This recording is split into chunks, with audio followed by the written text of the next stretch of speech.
नमस्कार दोस्तों, education point में आपका स्वागत है। मैं हरि कृष्ण आर एक बार फिर आप लोगों के सामने आया हूँ, है ना दोस्तों। आज जैसा कि आप लोगों को स्लाइड में दिख रहा है ना दोस्तों, कि मध्य प्रदेश शिक्षक भर्ती वर्ग 3 का रिजल्ट आ चुका है। अब कई लोग बोल रहे हैं कि 10,000 पोस्टों की भर्ती होने वाली है, कई लोग बोल रहे हैं 5,000 भर्ती होने वाली, कई लोग 15 की, कोई 20 की। तो अलग अलग चीज़ें हैं, है ना दोस्तों। हम ये क्लियर नहीं बता सकते कि कितनी भर्ती होने वाली है दोस्तों। ये तो गवर्नमेंट के फैसले हैं, है ना, शिक्षा विभाग के फैसले हैं क्या होगी। लेकिन आप लोग की एक थोड़ी सी समस्या को हल करने की कोशिश करूंगा दोस्तों, कि यदि नंबर ऑफ पोस्ट यदि 10,000 आती हैं, है ना दोस्तों, यदि नंबर ऑफ पोस्ट 10,000 आती हैं तो कितनी रैंक वाले इसके अंदर सेलेक्ट हो सकते हैं दोस्तों, है ना। तो थोड़ी सी हम लोग यहाँ पर देखेंगे। तो देखिए, सबसे पहले तो हम बात करेंगे कि नंबर ऑफ पोस्ट यदि 10,000 आती हैं, है ना दोस्तों, यदि नंबर ऑफ पोस्ट 10,000 आती हैं तो आप लोगों को पता है कि 5 कैटेगरी में ये डिवाइड होनी है दोस्तों। कितनी कैटेगरी में डिवाइड होनी है? 5 कैटेगरी में डिवाइड होनी है। नंबर 1 सबसे पहला जाएगा अनरिजर्व, नंबर 2 ओबीसी, नंबर 3 ईडब्ल्यूएस, नंबर 4 एससी और नंबर 5 एसटी, है ना दोस्तों। आप लोगों को मैं बताना चाहता हूँ, देखिए दोस्तों, कि पोस्टों का डिवाइड कैसे किया जाएगा। तो पोस्टों का डिवाइड किया जाएगा अपने रिजर्वेशन के हिसाब से, है ना। तो देखिए, जैसे एसटी का रिजर्वेशन की बात करें तो एसटी का रिजर्वेशन होता है दोस्तों 20%।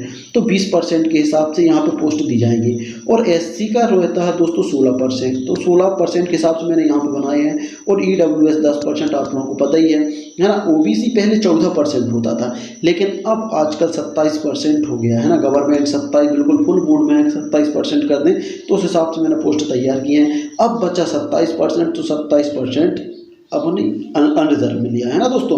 तो इस तरीके से हमने नंबर ऑफ पोस्टों को यहाँ पर डिवाइड किया है ना दोस्तों। मैं आप लोगों को बताना चाहता हूँ, देखिए, जब ये रिजर्वेशन रहेगा तो कितनी पोस्टें आएंगी। देखिए, जब ये रिजर्वेशन रहेगा तो अनरिजर्व में 2700 पोस्टें आने वाली हैं दोस्तों, है ना। यदि 10,000 पोस्टों भर्ती होती है तो अनरिजर्व में कितनी आएंगी दोस्तों? 2700, है ना। और ओबीसी पे भी कितनी आ रही दोस्तों? 2700, क्योंकि 27% दोनों का है ना। यदि हम 10,000 का 27% निकालेंगे तो 2700 आएगा। ईडब्ल्यूएस 10% मतलब 10,000 पोस्टें आने वाली हैं। एससी की बात करूँ 16% मतलब 16,000 पोस्टें आनी हैं। और एसटी की बात करूँ तो 20% मतलब 2,000 पोस्टें आने वाली हैं। अब देखिए, ये पोस्टें भी दोस्तों डिवाइड होने वाली हैं। ये कैसे डिवाइड होंगी दोस्तों? तो मैं बता दे रहा हूँ, देखिए ये कैसे डिवाइड होने वाली हैं। अब देखिए, अनरिजर्व भी 2 कैटेगरी में जाता है। एक ओपन रहता है दोस्तों, इसमें एक ओपन रहती है, एक सीट कैंसी रहती है? ओपन रहती है। एक रहती है फीमेल, एक ओपन रहती है, एक फीमेल, एक ओपन एक फीमेल। सब में ये कंडीशन, एक ओपन एक फीमेल, एक ओपन एक फीमेल, है ना दोस्तों। और फीमेल के लिए 50% आरक्षण दिया है दोस्तों। मतलब जो भी सीट आएंगी, है ना दोस्तों, जो भी सीट आएंगी उसका 50% अपने आप फीमेल के रूप में चला जाएगा। तो देखिए, अब 27% रिजर्वेशन है, तो 27% में 1350 किस पे चली गई? ओपन में चली गई, और 1350 फीमेल में चली गई दोस्तों। ऐसे ही ओबीसी का हुआ तो 1350 ओपन में चली गई और 1350 फीमेल को चली गई दोस्तों। ईडब्ल्यूएस में भी 500 पोस्ट आधी ओपन में चली गई और 500 पोस्टें चली गई फीमेल के लिए। एससी की बात करेंगे तो 800 पोस्टें इधर चली जाएंगी और 800 पोस्टें फीमेल की चली जाएंगी। ऐसी बात करेंगे हम एसटी की तो 1000 पोस्ट इधर चली गई और 1000 पोस्ट यहाँ चली गई, है ना दोस्तों। तो इस तरीके से बंटवारा किया जाता है। अब क्या होता है दोस्तों, देखिए, अब बात करेंगे हम कि किस तरीके से। अब यहाँ पर देखिए, अब यहाँ पर फीमेल के देखिए, अब यहाँ पर मैंने अलग अलग करके दिखाया दोस्तों, कि देखिए यहाँ पर हम बात करेंगे कि अब देखिए 1350 पोस्ट यहाँ भी हैं, है ना, और फीमेल के भी 1350। अब रैंक की बात करेंगे। अब देखिए, इनमें से ही आपका निकलेगा, ठीक है। उसके बाद देखेंगे, देखिए एक्समैन मतलब भूतपूर्व सैनिक। क्या है दोस्तों? भूतपूर्व सैनिकों की बात करेंगे, है ना। भूतपूर्व सैनिकों का 10% रहता है। कौन सी? रिजर्व। यहाँ से यदि हम 10% निकालेंगे तो 135 यहाँ जाएंगी, है ना दोस्तों। 135 पोस्ट यहाँ जाएंगी। यदि इनका 10% निकालेंगे तो देखिए, यदि हम टोटल में से 10% नहीं निकलेंगे दोस्तों, यदि टोटल की 10% निकलेंगी तो 270 आएंगी। कितनी आएंगी दोस्तों? 270 आने वाली हैं। तो 135 यहाँ जाएंगी और 135 यहाँ जाएंगी, है ना दोस्तों। यहाँ भी बात करें तो 135 यहाँ जा गई और 135 दोस्तों यहाँ आने वाली हैं। अब यहाँ की बात करेंगे तो यहाँ भी क्या हो जाएगा? इसका 10% निकालेंगे तो क्या जाएगा? 500 का 10% 50 यहाँ भी आ जाएंगी, 800 का 10% 80 पोस्टें यहाँ आ जाएंगी, 80 यहाँ आ गई और इसका निकालेंगे तो 1000 यहाँ आ गई दोस्तों। देखिए सभी चीज़ों में रिजर्वेशन चल रहा है दोस्तों, है ना, सब में रिजर्वेशन चलता है, उस हिसाब से भर्ती होने वाली है। अब दिव्यांग की बात करें तो दिव्यांग है 6%। यदि आप 6% निकालोगे तो ये 81 निकल आएगा दोस्तों इसका, है ना। 2700 पोस्टों का यदि 2700 पोस्टों का यदि हम 6% निकालेंगे तो 192 आएगा दोस्तों, 192 आएगा। तो 192 में यदि ओपन की बात करें तो 81 इधर चली जाएंगे और 81 फीमेल में आ जाएंगे दोस्तों, 81 इधर चलेंगे, 81 इसका निकालेंगे तो 30 यहाँ आ जाएंगी और 30 यहाँ आ जाएंगी, है ना दोस्तों। यदि हम 6% निकालेंगे तो यहाँ कितनी आ जाएंगी दोस्तों, यहाँ पर 48 है तो 48 यहाँ आ जाएगी, 60 यहाँ है तो 60 आ जाएंगी, है ना दोस्तों। ऐसा बंटवारा होने वाला है। और अब रैंक की बात करते हैं। देखिए दोस्तों मेन बात होती है रैंक की। अब रैंक की बात करेंगे तो कितने रैंक वाले सिलेक्शन के दौरे में, सबसे पहले हम ओपन की बात करेंगे। अनरिजर्व ओपन में, अनरिजर्व ओपन की बात करेंगे यदि इन सारी पोस्टों को हटा दिया जाए और बात करते हैं हम, यदि मान लो 1134, देखो एग्जैक्ट रैंक नहीं बता रहा हूँ दोस्तों, 1134 यदि है किसी की, 1134 से लेकर 1140 तक यदि किसी भी अनरिजर्व कैटेगरी के बंदे की रैंक है ना, तो वो उसका सिलेक्शन 99% हो सकता है दोस्तों। 100% नहीं कर रहा हूँ दोस्तों, 99% उसका सिलेक्शन हो सकता है। यदि फीमेल की बात करेंगे दोस्तों, यदि हम दोस्तों फीमेल की बात करें तो फीमेल की यदि रैंक आती है, देखिए दोस्तों यदि फीमेल की बात करेंगे तो फीमेल की रैंक यदि मान लो फीमेल की रैंक देखिए 1350 इनकी पोस्टें हैं। यदि मान लो 1450 और यदि 1500 रैंक भी रहेगी अनरिजर्व फीमेल की तो वो भी इसमें आ सकती है। क्यों आ सकती है? क्योंकि कुछ फीमेल जो मेरिट में आएंगी, जो हाईएस्ट नंबर लाएंगी, तो वो ओपन की सीट लेकर जाएंगी दोस्तों। किसकी वो सीट लेकर जाएंगी?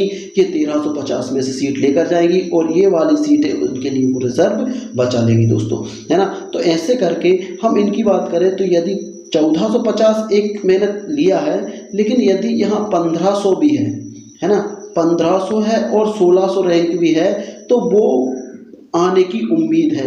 क्योंकि देखिए यहाँ से यदि मान लो 30 या मान लीजिए यहाँ से मान लो 100 महिलाएं है ना मेरिट में आ गई और पुरुषों से ज़्यादा नंबर ले आती हैं तो 100 महिलाएं इधर सेलेक्ट हो जाएंगी और लास्ट की 100 महिलाओं को यहाँ पर उनको रिजर्वेशन का फ़ायदा मिल जाएगा दोस्तों, है ना। तो महिलाओं की यदि रैंक मान लीजिए, यदि मैं महिलाओं की बात करूं, महिलाओं की रैंक अनरिजर्व में 1450 से 1500 और 1600 भी है तो वो भी उम्मीद लगा सकते हैं दोस्तों, है ना, उनका सिलेक्शन भी हो सकता है।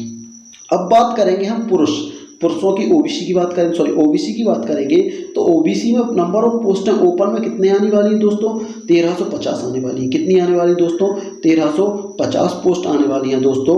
जब 1350 पोस्ट आने वाली हैं दोस्तों तो देखिए क्या रैंक में सिलेक्शन हो सकता है, तो 1450 एक निश्चित नहीं है दोस्तों। यहाँ पर यदि आपकी रैंक 1600 और 1800 भी है ओबीसी में तो आप सिलेक्शन के दायरे में हो। क्योंकि यदि मान लो आपके यहाँ से 200 बंदे ओपन में चले जाते हैं, 200 बंदे यहाँ पर सिलेक्ट हो जाते हैं, ओपन में चले जाते हैं, तो वहाँ से सीटें ले जाएंगे, ओपन की सीटें 200 ले जाएंगे यहाँ पर और आपके लिए 200 सीटें सेव कर देंगे दोस्तों, है ना। तो यहाँ पर यदि मान लो 1600 और 1500, 1600 और 1800 तक के रैंक ओबीसी वाला है तो वो बंदा सिलेक्शन के दायरे में है दोस्तों, है ना, उसका सिलेक्शन भी हो सकता है। यदि हम बात करें अब महिलाओं की बात करें, देखिए महिलाओं की नंबर ऑफ सीटें कितनी है? 1350। यदि 1350 है लेकिन बात यदि महिलाओं की 1700 भी रैंक है, 1700 से लेकर 2000 भी रैंक है तो वो भी सिलेक्ट हो सकते हैं। क्यों हो सकते हैं? यदि मान लो जो मेरिट में आएंगी, देखिए जो मेरिट में आएंगी तो वो ओपन की सीट ले जाएंगी यहाँ से, है ना दोस्तों, और मान लो उनसे भी कम आती हैं, है ना, लेकिन एससी के पुरुष से ज़्यादा, ओबीसी के पुरुष से ज़्यादा रहती है, ओबीसी के पुरुष के बराबर रहती है, तो 1300 पोस्ट ओबीसी की ले जाएगा, यहाँ से लेगा वो सिलेक्शन, है ना दोस्तों, यहाँ से ले जाएगा। तो इस तरीके से दो जगह से यहाँ की महिलाएं 2 जगह की सीट ले सकती हैं। यदि मेरिट में आती हैं तो अनरिजर्व से ले सकती हैं और यहाँ से ले सकती हैं दोस्तों अनरिजर्व के बाद ओबीसी अनरिजर्व से ले सकती हैं। पुरुषों की ओबीसी पुरुषों की सीट भी में भी सिलेक्शन हो सकता है। इसलिए यदि इनकी रैंक 1700 मैंने एक दायरा लिया है कि यदि 2000 भी है दोस्तों, कितनी है दोस्तों, यदि 2000 रैंक भी है तो वो भी सिलेक्शन के दायरे में है दोस्तों, है ना बात। इस तरीके से हमने करी ओबीसी की बात। अब हम बात करते हैं ईडब्ल्यूएस। देखिए किसकी बात करेंगे हम, ईडब्ल्यूएस की बात करेंगे। तो ईडब्ल्यूएस की नंबर ऑफ पोस्टें हैं 1000 और ओपन की जो पोस्टें हैं, ओपन की पोस्टें हैं कितनी हैं दोस्तों, ओपन की पोस्टें हैं 500, है ना, और ओपन की पोस्टें हैं 500 और फीमेल की पोस्टें भी हैं 500, है ना दोस्तों। अब हम बात करेंगे ईडब्ल्यूएस पुरुष की बात करेंगे। यदि ईडब्ल्यूएस पुरुष की रैंक मान लीजिए कितनी है, 600 है ना दोस्तों। ईडब्ल्यूएस के पुरुष की रैंक यदि 600 भी है तो भी वो सिलेक्शन के दायरे में है, और 650 भी है तो भी वो सिलेक्शन के दायरे में है।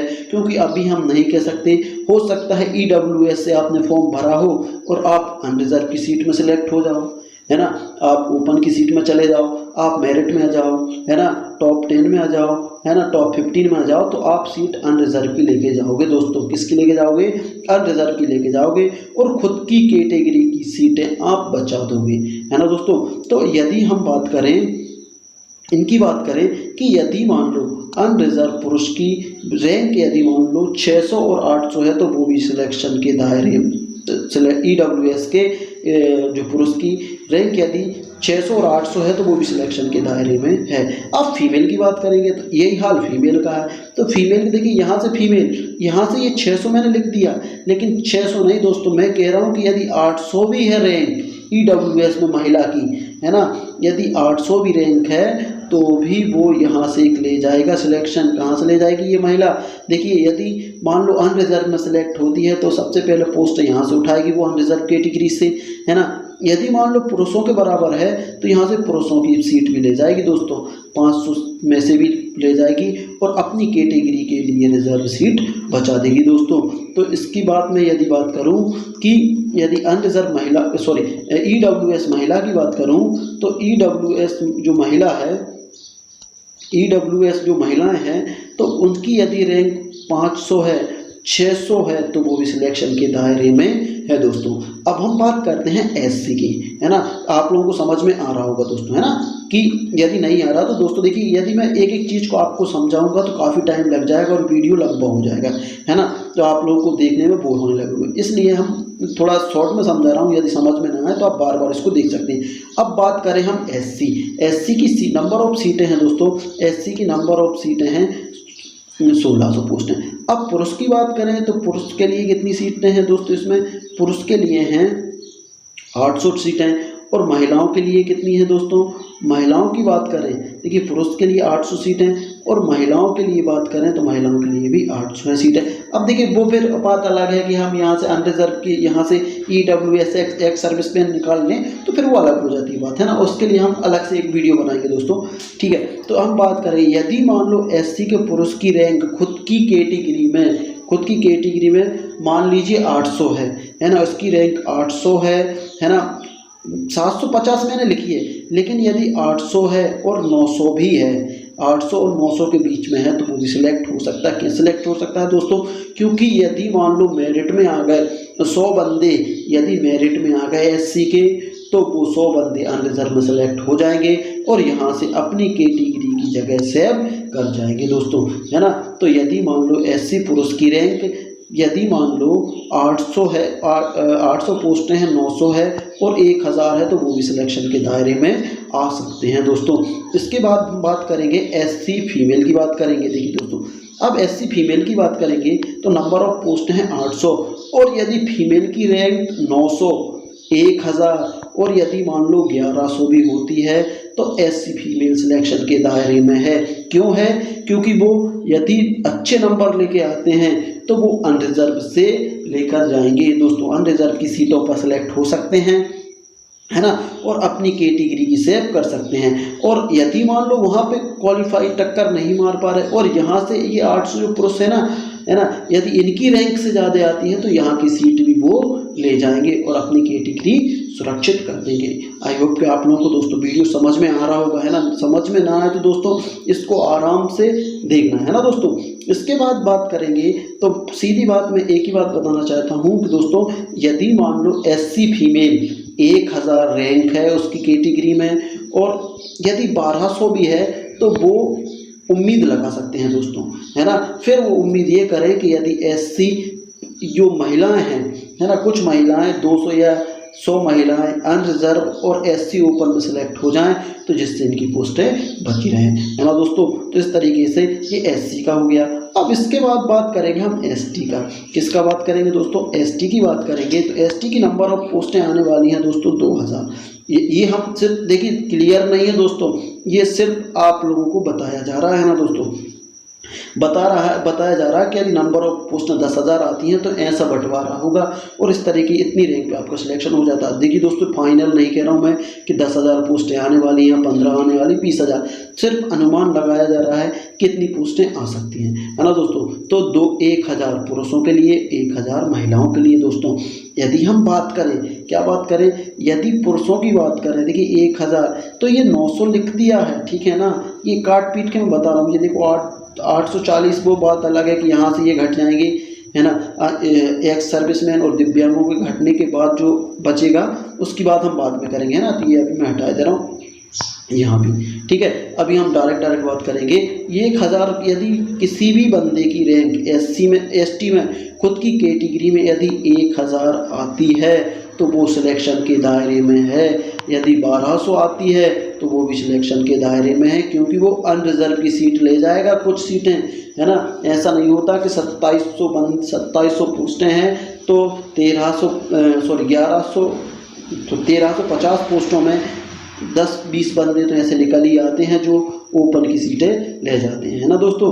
तो यदि मान लो पुरुष की बात करूं 1000 में 1100 रैंक है, यदि उसकी 1200 रैंक है तो वो भी उम्मीद लगा सकते हैं। 1000 और 1100 वाले भी उम्मीद लगा सकते हैं दोस्तों, है ना। तो इस तरीके से हमने बात कर ली है।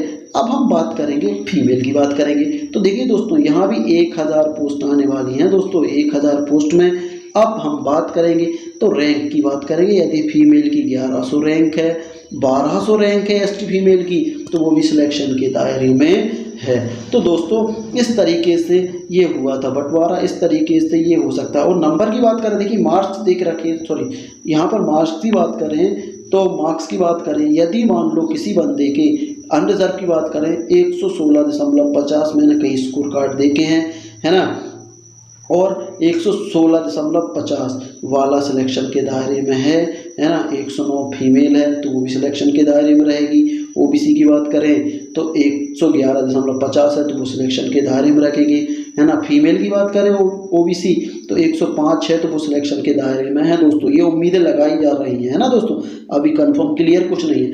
यदि EWS की बात करें तो यदि 111 पुरुष के हैं किसी के तो वो सिलेक्शन ले जाएगा दोस्तों। यदि हम EWS महिला की बात करें तो 106 नंबर है तो वो भी सिलेक्शन ले जाएगा। ऐसे हम SC की बात करेंगे दोस्तों तो 105 यदि नंबर हैं, 105 हैं तो भी वो सिलेक्शन ले जा सकता है ना दोस्तों। यदि मान लो किसी के 105 नंबर है तो उसका सिलेक्शन हो सकता है दोस्तों। और फीमेल की बात करें तो 98 है तो उसका सिलेक्शन भी हो सकता है दोस्तों, है ना, उसका सिलेक्शन भी हो सकता है। अब हम बात करेंगे यहाँ की कि यदि ST में किसी पुरुष के नंबर 97 है तो वो सिलेक्शन के दायरे में आ सकता है दोस्तों। और यदि फीमेल की बात करें, यदि 85 नंबर भी हैं तो वो सिलेक्शन के दायरे में आ सकते हैं। देखिए दोस्तों हमारी तरफ से फाइनल ना तो कट ऑफ है ये, है ना, और ना ही हम लोग वहाँ जा रहे हैं पेपर में देखने, है ना, और ना ही हम ये बता पा रहे हैं कि गवर्नमेंट कितनी आपकी पोस्ट निकालने वाली है। बस एक छोटा सा अनुमान था दोस्तों जो मेरे द्वारा बताया गया, क्योंकि दोस्तों मैं भी इससे पहले जस्ट पहले वाली जो भर्ती थी उसमें सेलेक्ट हुआ हूँ दोस्तों। मैं एक माध्यमिक शिक्षक हूँ, है ना दोस्तों। तो इस तरीके से मैंने ये आप लोगों को बताने की कोशिश की है। यदि आप लोगों को वीडियो अच्छा लगा तो इसे लाइक करें, लाइक करें, शेयर करें और चैनल को सब्सक्राइब जरूर कर दें दोस्तों, क्योंकि हर चीज़ बनाने में काफ़ी टाइम लगता है दोस्तों। तो यदि हो सके तो चैनल को सब्सक्राइब कर ले दोस्तों। और इसके बाद हम अगला देखेंगे, जब 5000 पोस्टों की बात करेंगे या 15,000 20,000 कहेंगे तो उस टाइम हम देखेंगे कि क्या रहेगा। तो दोस्तों इसी के साथ हम अगले वीडियो में मिलेंगे, तब तक के लिए जय हिंद दोस्तों।